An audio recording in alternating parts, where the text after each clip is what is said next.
Kvad det seneste års fokusering på 3D-teknologi har det digitale bureau Connection udviklet en branchevinder.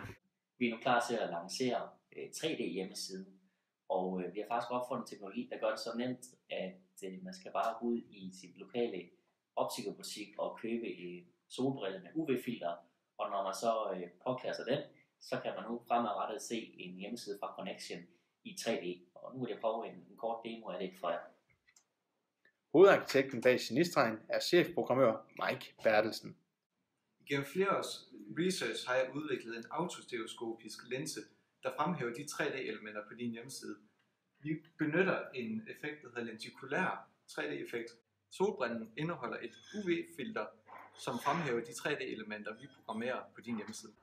Begejstringen er stor hos kreativ direktør Thomas Thomsen. Vi forventer, at vores 3D-hjemmeside i løbet af de næste 2 til 3 år vil sætte sig på mellem 30-40% af webshop-markedet. Vores første undersøgelse med den nye 3D-teknologi, den viser, at vi kan forbedre vores konverteringsrater i mange webshops med helt op til 48%. Allerede nu kan du teste teknologien på Connection.dk. Husk solbriller med UV-filter.